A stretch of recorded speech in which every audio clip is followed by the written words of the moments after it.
여러분, 사랑과 감사가 아주 가득하게 아주 충만한 사람의 표정은 과연 어떨까요? 그 사람은 아마 흐뭇하게 웃고 있는 그런 상을 가지고 있겠죠. 그리고 그분의 얼굴만 봐도 왠지 기분이 좋아져요. 그 얼굴만 본다 하더라도 콧노래를 부른다거나 행복한 미소를 띠고 있겠죠. 그렇지 않습니까? 아주 행복한, 너무너무 행복한 표정을 짓겠죠. 그리고 제가 공부한 방법 중에서 제가 수많은 연구를 하고 많은 책을 보고 스스로 명상도 오래 하고 연불도 오래 하고 참선도 오래 한 사람인데요. 가장 좋은 웃음은 영혼의 웃음이라는 것이라는 것입니다. 영혼의 웃음을 제가 전 시간에 소개해 드렸는데요. 그런 영혼의 웃음인 것입니다. 지금 이 순간 가장 부처님에게 감사하고 있는 것이 가장 뛰어난 진보 방법이라고, 연불이 진보할 수 있는 방법이라고 저는 굳게 믿어요. 그게 맞는 말일 것입니다. 왜냐하면 부처님은 자비심을 그렇게 강조하셨으니까. 자비로운 마음으로 연불을 한다 하면, 그래서 이건 무슨 성경이나 말을 써서 좀 안 됐지만 성경에 바울이라는 사람이 나와요. 이 사람은 아주 굉장히 똑똑한 사람입니다. 박사학위가 몇 개나 있고 지금으로 말하면 아주 굉장히 천재적인 사람이었었어요, 사회적으로. 근데 이 사람이 무슨 직책을 맡았냐면 예수 믿는 사람들을 잡아 죽이는 그런 역할을 맡고 다녔어요. 근데 어느 날 갑자기 잠을 자는데 예수님이 나타나셨어. 내가 그렇게 싫어하는 내가 예수니라 하면서 사람이 예수님을 이렇게 만나게 되거나 꿈속에 만나게 된다는 건요, 그냥 우연이 되는 게 아닙니다. 파장이 맞아야 돼, 파장이. 뇌파가 맞은 거죠. 이분도 학식이 높고, 그 다니면서도 후회도 될 거 아니겠습니까? 사람들 잡아가지고 감옥에다 집어넣고 그런 일을 하다 보니 반성도 되겠죠. 자기도 모르게. 근데 이 사람, 그래서 예수를 믿게 됐어요. 거꾸로 이 사람이. 근데 워낙 학식이 뛰어나기 때문에 아주 굉장히 많은 사람들한테 영향을 미쳤어요. 그분이 하신 말씀 중에 가장 뛰어난 말이 뭐냐? 항시범. 항상 기뻐하라, 쉬지 말고 기도하라, 범사에 감사하라. 이 두 문자가 항시범이잖아요. 제가 장학사가 되기 위해서 유랑진 그 고시학원 거길 갔는데요. 타경진이라는 분이 있어요. 아주 교육 통계학에 특히 잘 가르치시는 분인데요. 항상 찬송가를 틀어놓고 이렇게 강의하시고 그런 분이에요.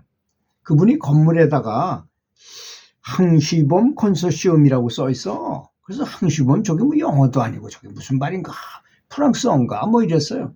나중에 보니까 그게 항시범, 항상 기뻐하라, 쉬지 말고 기도하고 범사에 감사하라는 그런 말이었더라고요. 그만큼 그분이 그 말을 좋아한다는 것이고, 제가 그동안에 그 수많은 종교, 수많은 수행 방법을 전전해 봤는데 세상에서 저 말보다 더 좋은 말은 없어요. 아주 한 문장으로 딱 정의한 최고의 문구라고 저는 자부하고 싶어요. 저거를.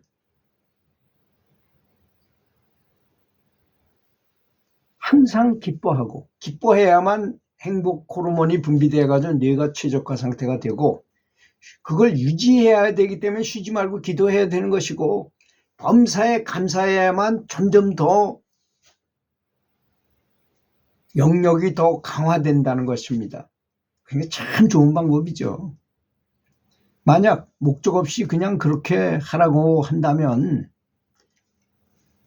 별로 다다를 목적한 바가 없으니 그 무주공산이죠. 그 아무것도 아니잖아요. 그런 사람은 무조건 기뻐하고 뭐 무조건 감사하고 기도, 무슨 소용이겠습니까? 그냥 병을 고치기 위해서만 그렇게 한다면 병만 고치면 나와서 끝이잖아요. 다른 목표가 없으니까. 그래서 우리가 해탈을 한다거나 성불을 한다거나 어떤 목표가 뚜렷해야 된다는 것을 말하는 것입니다.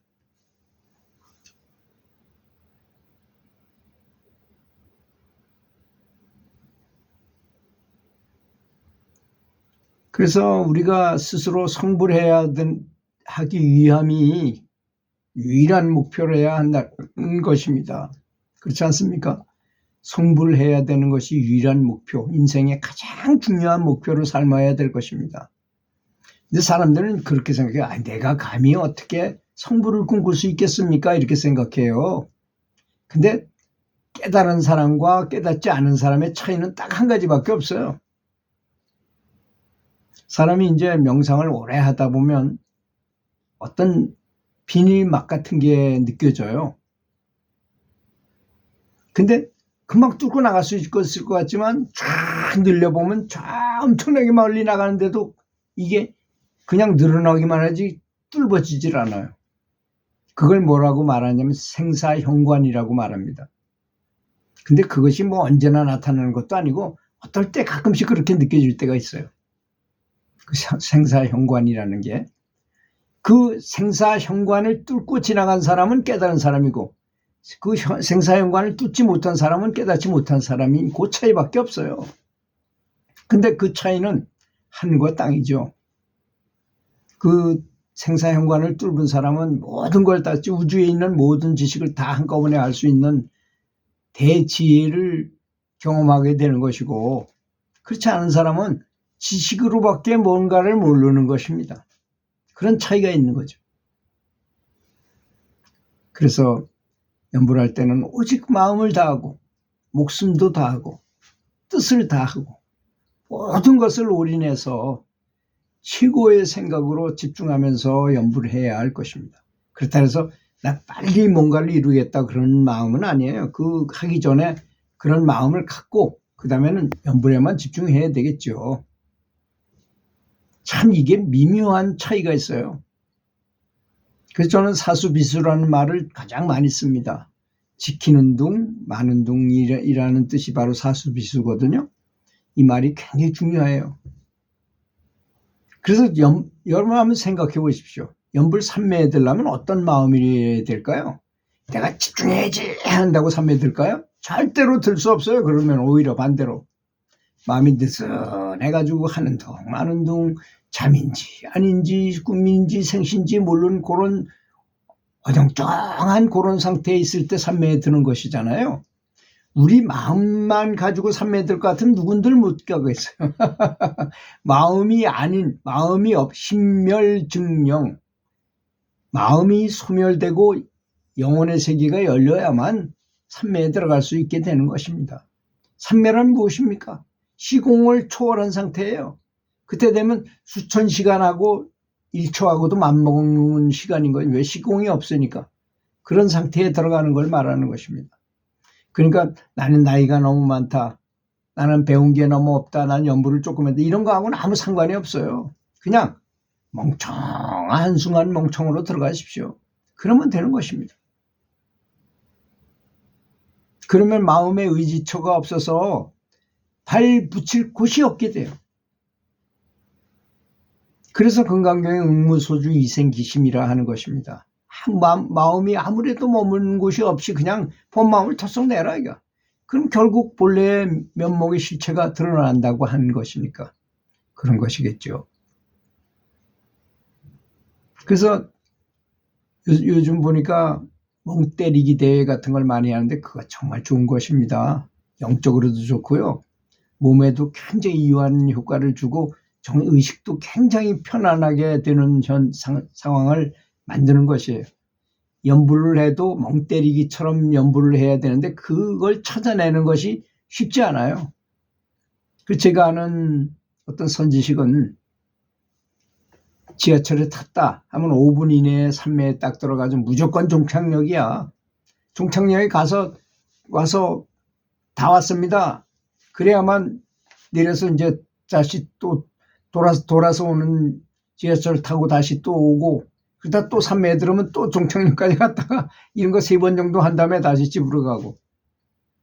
나이 많은 분이니까 뭐 저 지하철 돈도 안 내잖아요. 그 정도 돼야 진짜 진정한 연불 삼매에 쉽게 들어가는 사람이죠. 그 미묘한 상태. 너무 집중해도 안 되고 너무 집중을 안 해도 안 되고 어정쩡한 그 상태, 멍한 상태. 무조건 내 의식이 바라보는 바대로 뭔가를 해서는 안 되는 때예요. 그래서 디폴트 모드 네트워크라고 말하잖아요. 서양 사람들이 그거 발견해가지고 전 난리가 났어요. 굉장한 건 발견했다고 대서특필하고 전 난리가 났지만 동양에서는 3000년 전서부터 삼매라는 이름으로 이미 활용되던 겁니다. 이렇게 두뇌 속을 조사하다 보니까 사람이 멍한 상태에 가니까 그동안 작동 안 하던 다른 기제가 움직이더라는 거예요. 다른 기계가 다른 계기판이 이쪽에 멈추니까 이쪽에 돌아가더라는 거. 그게 바로 삼매 상태잖아요. 디폴트 모드 네트워크니까. 그런 네트워크가 다시 작동하더라 이겁니다. 굉장한 걸 발견한 거죠, 그 사람들이. 그렇게 서양 사람들은 합리주의적인 눈에 보이는 것만 가지고 했기 때문에 그러게 좀 늦었어요. 동양은 이미 단이라든지 뭐 상단전, 중단전, 하단전이 있다든지 뭐 기혈을 잘 돌리기 위해서 태극권을 한다든지 이런 걸 너무나 잘 알았어요. 또 거기가 막히면 침자리가 막히면 안 된다. 침을 놔가지고 사람을 병 고치기도 하고 했는데 오히려 이제 서양에서 암을 고치다 보니까 아무리 좋은 약으로 방사선 치료 막 하다 보니까 체력이 떨어지니까 안 되거든요. 그래서 오히려 지금은 한약을 이용해가지고 이 사람을 체력을 보강시키고 하고 하는 걸 또 오히려 약을 쓴다는 것 아니겠습니까?